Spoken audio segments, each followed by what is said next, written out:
por decirlo así, o aceptación de que lo que me ocurrió fue parte de mi vida y que no puedo sustraerme a ello. ¿Cuánto pesa usted ahora, si puedo hacer una pregunta tan...? 73 kilos. Y había perdido 20, más o menos los mismos que pesaba en el momento en que lo secuestraron. Sí, pesaba uno menos aproximadamente. Siempre he estado entre 71 y 74 kilos, dependiendo de si uno come un poco más o un poco menos. Si juegas al fútbol después del partido pesa siempre un kilo menos, ¿no? Pero eso es normal. Y perdió 23. Sí, pesaba 49 kilos. 49. Ahora dicen que de la Juana Chaos pesa 53 y está en peligro de muerte. Pues teniendo en cuenta su corpulencia física, que es más fuerte que yo, pues evidentemente sí que tiene que estar en una situación bastante, yo diría que precaria, ¿no? Ya que habla de corpulencia física, usted es hombre menudo. Sí. Usted era hermano mellizo, en fin, hermano mellizo de una chica que murió, de una niña que murió, ¿no? Efectivamente, yo soy mellizo. Por aquel entonces, pues la medicina era lo que era, ¿no? Mi difunta madre siempre decía, tú saliste primero, eras el más menudito, el más débil, pero fuiste el más listo a la hora de salir y por eso te salvaste. Mi hermana murió, sí, nació ya muerta. Los hermanos mellizos, cuando están vivos, están muy unidos, ¿no? Se generan una sincronía verdaderamente extraordinaria entre ellos. Usted no llegó a conocer naturalmente a su hermana, pero siente esa carencia. ¿Le falta media? No sé si hasta ahí, pero lo que sí es cierto que siempre que voy a mi pueblo, siempre miro el lugar donde está enterrada. Y usted sigue volviendo ahora a esa pedanía que está situada a 30 kilómetros de Burgos, ¿no?, donde nació. Sí, me gusta, me encanta pasear por el campo, que me dé el aire frío, el cierzo que decimos allí, el cierzo frío y seco en la cara. Es maravilloso. Para mí eso es un lujo. Quedaban allí en el pueblo dos tíos suyos, no sé si siguen estando o ya... El uno murió y la otra queda todavía, sí. Y la casa donde nacieron también se conserva, creo que tiene geranios metidos en botes, un pequeño banco a la puerta. ¿Sigue así o no? El banco ya no está y los geranios tampoco. No, pero la casa está, sí. Y la alquilaban en el verano, ¿no?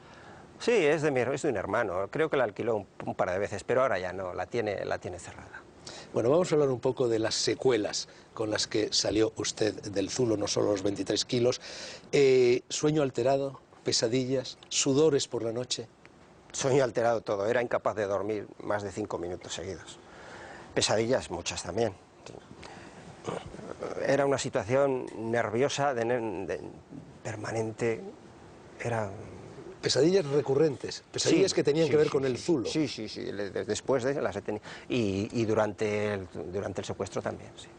Yo no sé si usted sabe, Ortega Lara, lo que son los ritmos circadianos, que son los que regulan la relación, el reloj biológico, por así decir, el que regula la relación del hombre con la luz y con la oscuridad. Y parece ser que cuando esa relación desaparece, eso puede inducir un deterioro mental.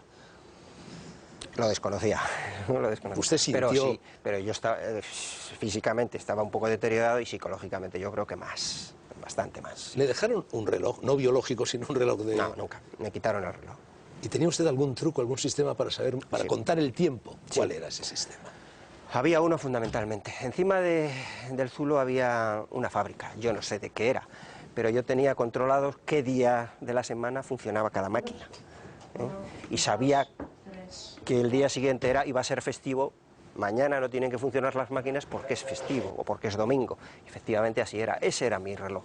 En muchas películas hemos visto o en muchos libros hemos leído cómo las personas que se encontraban en situaciones parecidas a la suya iban marcando, por ejemplo, con la uña o como podían en la pared, pues en fin, una serie de rayas para no perder por completo la sensación del tiempo que iba pasando, ¿no? Para contar el tiempo. Sí. ¿Hacía usted algo parecido? Sí, lo estuve haciendo bastante tiempo, sí. Me lo marcaba en unos papeles que conservaba. Después dejé de hacerlo. Pero mi reloj biológico eran las máquinas y también la prensa que me dejaban leer, aunque siempre era retrasada. Yo tenía calculado que era un retraso de 4 días y previamente intervenida y separado lo que no querían. ¿Todos los días le traían el periódico? Sí. ¿Qué periódico? Pues me traían el Egin, se llamaba así, y el País. Eran los dos únicos periódicos. Bueno, supongo que se leía usted esos periódicos desde la cabecera hasta los anuncios por palabras, ¿no? Lo que podía leer, pues sí, no crea que tanto, al final ya no leía tanto, porque no tenía mis gafas, se habían quedado en el maletero del coche, ¿no? Eso es, yo les pedí que me recogieran mis gafas, pero no lo hicieron. Y me dejaron otras con una graduación aproximada que yo les había facilitado. y con eso leía, pero claro, estaba a la luz de un foco halógeno que me lo dejaban pues no sé cuántas horas. Yo calculaba que serían unas 7, 8 horas al día ¿Y aproximadamente. había una bombilla tenue permanentemente encendida? No, 7, 8 horas al día, después se apagaba y ya era oscuridad total. O sea, solamente tenía luz 7 o 8 horas al día. Es lo que yo calculaba El resto estaba aproximadamente. sumido en la oscuridad más Total, absoluta. total, sí, sí, sí. ¿Y qué hacía? Muy buena pregunta. Pues tenía muchos trucos, por decir alguno. Hablaba con mi mujer en voz alta para ejercitar las cuerdas vocales. Y como yo tenía la sensación en aquel momento de que me grababan todo lo que hacía, pues me tapaba con una toalla, ¿no? Y así ejercitaba. Luego rezaba muchos rosarios. Todos los días me rezaba 7 u 8 rosarios. 3 pasos adelante, 2 a la izquierda, 2 al revés y 3 hacia atrás. Esa era una otra. Y luego pues hacer gimnasia, lavarme. Era importante, nunca perdía el método, ¿no? Aunque tuviese el cuerpo destrozado y el ánimo por los suelos, procuraba siempre hacer un poco de gimnasia, asearme, lavarme, ducharme cuando me daban agua caliente y hacer mis oraciones, leer un rato, escribir un poco si podía. Todas estas cosas tenías que mantenerlos por el fin de mantener la autoestima. Pero aún así, el deterioro cada vez era mayor. Y trucos mnemotécnicos, recuerdos, evocar escenas infantiles. Eso a todas horas, a todo momento. Es más, tenía una tabla en el fondo del zulo que para mí era la puerta de salida, a la que yo salía todos los días a volar y regresaba a la cruda realidad pues después de unas horas. El zulo medía 3 por 2,5, una cosa así, ¿no? No, eran 2,40 por 1,70. En un lado eran 2,44 y en el otro eran 2,38. Digo, perdón, sí, he dicho. Yo, José Antonio, salvando todas las distancias, que son muchísimas, viví solo durante 23 días una situación parecida a la suya. Estuve 23 días incomunicado en una celda de la Dirección General de Seguridad en la época de Franco. Y entonces calculé que tenía que caminar 5 kilómetros al día. Y tenía 2 metros, con lo cual tenía que recorrer como un oso 2.500 veces la extensión de la celda cada día. ¿Usted hacía también algo parecido? Caminaba.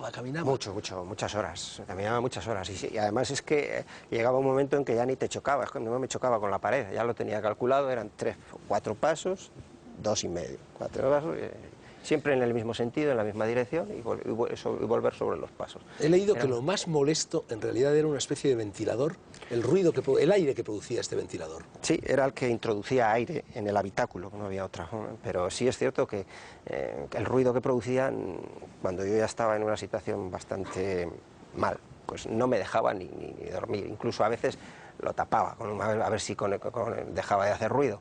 Y ellos me lo echaban en cara y decían, oye, que por ahí entra el aire y un día te vas a asfixiar. La verdad es que no me importaba. Porque el mobiliario se reducía a una tumbona de lona, de tubos, a un saco de dormir, creo, pequeño, y a una manta muy delgada. Y una mesa. Y una mesa. Y una mesita. Y una silla. Y bueno, una silla plegable. Suele decirse que en el interior de la Tierra la temperatura es más o menos constante. ¿Allí hacía frío, hacía calor? No. Según las estaciones, ¿se notaba alguna...? Sí, se notaba fundamentalmente porque cuando me traían las garrafas de agua sabía si el agua venía muy fría o venía más cálida. Entonces sabía si hacía frío fuera o no lo hacía, ¿no? Pero la temperatura se mantenía. En invierno se notaba un poco más de frío, pero no mucho, no excesivo, ¿eh? Lo que se notaba mucho era la humedad en invierno. Y yo sabía que estábamos cerca del mar o cerca de algún río porque se producían inundaciones.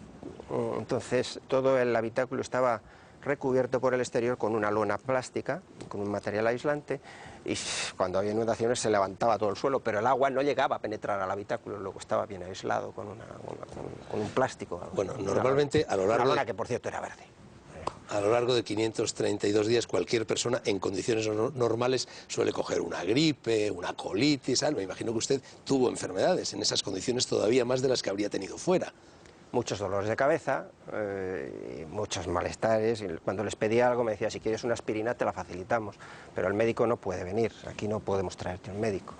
Y en cuanto a lo que me he dicho de las colitis, pues yo al principio comía un poco de todo, pero después lo descomponía, prácticamente descomponía todo, a excepción de las verduras y de la fruta. Si usted se negó a comer cualquier otra cosa que no fuera... Es que era peor comerlo, que prefería pasar hambre, porque comer ahí y pasar después los dolores que tenía, era mejor comer solamente la verdura y la fruta, que eso sí lo metabolizaba y no tenía problemas. Bueno, llegaremos a eso, pero cuando salió usted del Zulo y por primera vez pudo hincar el diente, no sé, un chuletón o a una sabrosa morcilla de Burgos, ¿qué sintió? No lo comí el primer día. No, los primeros días comí muchos yogures, un poquito de leche, alguna tortillita. Mi mujer me decía, pero si estás cada 5 minutos comiendo, me parece que no has comido. Bueno, la verdad es que en aquel momento tenía apetito. Y es verdad que bebía mucho y eso, pero sin embargo parece ser que cuando una persona come poco y está en situaciones como la que estaba usted, poco a poco, bueno, primero se consumen las grasas y luego se produce una sobrecarga de acetona que elimina la sensación de hambre. Llega un momento en que no se tiene una anorexia nerviosa, creo que se llama eso. A mí me daba igual comer casi al final que no comer, pero sí, las verduras, por mantenimiento biológico, comía verduras y frutas. ¿Y en el Zulo había 2 agujeros? ¿O uno? No lo tengo muy claro. Había una puerta que siempre estaba cerrada, solo se abría cuando ellos entraban porque querían entrar. Y luego había una ventana plegable por donde me servían las comidas. ¿Y metían un orinal? Bueno, vamos a ver, no era exactamente un orinal. Por allí me pasaban la comida y me pasaban tenía una palancana y era como una pequeña garrafilla con una bolsa de plástico donde yo hacía las heces y otra garrafilla donde hacía el pis. ¿Y todos los días aparecía alguno de los secuestradores o no? ¿O estaba usted días y días que no lo veía nadie? 3 veces al día. 3 veces al día. ¿Y charlaban con usted? Al principio hablábamos, pero después, cuando ya pasaron unos cuantos meses, la situación, yo ya no tenía muchas ganas de hablar con ellos, porque además acababa discutiendo, y cuando acababa discutiendo me quitaban horas de luz o me quitaban el periódico, entonces prefería estar callado, porque si estaba callado no me pasaban esas cosas. ¿Y el trato cómo era? ¿Era al principio correcto, era agresivo, era insultante? No, insultante nunca, nunca. Solamente que cuando yo alguna vez les llamaba terroristas, siempre se lo guardaban y luego venía el que hacía un poco de portavoz de ellos y me decía, oye, terroristas nada, de eso nada. ¿Y manifestaban opiniones políticas? ¿Querían aleccionarlo, hacer proselitismo con usted? Bueno, ellos siempre decían que no era nada contra mí como persona, como José Antonio en este caso, sino porque era un miembro de las fuerzas represoras del Estado español, que habíamos invadido Euskal Herria y que, igual que nosotros habíamos librado nuestra guerra de la independencia contra los franceses en el siglo XIX, ellos estaban librando la suya propia ahora. Bueno, ¿y le contaban algo de cuál iba a ser su destino? ¿Si le iban a soltar, si no? Si... Sí, ellos siempre me insistieron que yo saldría vivo de allí. Otra cosa es que yo lo creyera, que nunca lo creí. Pero sí, ellos siempre me dijeron lo mismo. Saldrás vivo de aquí, sin edie, pero saldrás vivo. Su secuestro tuvo muchas particularidades. Era la primera vez que se secuestraba a una persona no para sacar dinero, no por motivos de extorsión económica, ¿no? Sino, en su caso, para conseguir el acercamiento de los presos etarras que estaban diseminados por el país. Y por eso eligieron a un funcionario de prisiones. Supongo que sería por eso. Yo la verdad es que los primeros días ni me lo creía, porque yo pensaba, si ETA viene a por mí, pues o bien me pondrán una bomba o me darán un tiro en la nuca, ¿no? O sea, pero un secuestro, la verdad es que nunca me lo planteé. Después con el tiempo lo vas aceptando, pero ¿quién era yo? Si yo era un funcionario normal y corriente. Es más, recuerdo que en una ocasión le dije a uno de ellos, si yo tuviera 200 millones de pesetas, seguramente esta situación ya se hubiera resuelto hace tiempo, ¿no? Y recuerdo que me dijo, eso ayudaría mucho, pero ahí quedó la cosa. Bueno, otra particularidad de su secuestro es que los 4 secuestradores vivían en sus casas. O sea, le dejaban prácticamente una gran parte del día completamente solo allí, ¿no? Mi percepción y mi convicción en aquel momento era que cuando ellos me daban la cena, siempre abrían, me daban la comida que fuera, desayuno, comida o cena, y esperaban un ratito a ver si yo iniciaba la conversación. Si yo no tenía ganas de hablar, a los 5 minutos cerraban y se iban. Y siempre, tras la cena, se oía lo mismo que tras la comida y tras el desayuno. Un ruido, la cerraban la puerta y arriba se oía un golpe. Y luego, yo estaba convencido de que ellos se marchaban de allí, que no estaban allí. ¿Usted, antes de que se produjera el secuestro, se había sentido amenazado, perseguido, vigilado? Amenazado, no. Vigilado, En cierto modo sí, es más, y había una persona que sabía que yo sospechaba algo, yo incluso tomaba precauciones, ¿eh? Cambiaba las rutas, cambiaba a veces un poco el horario, miraba antes de entrar al garaje con el coche en marcha, hacía ciertas cosas que... Pero sí, efectivamente, me sentía como un poco vigilado, pero nunca llegué a saber si era una percepción mía, una especie de, yo qué sé, o era real, nunca lo llegué a saber. A usted estuvo a punto de salvarle del secuestro una gripe.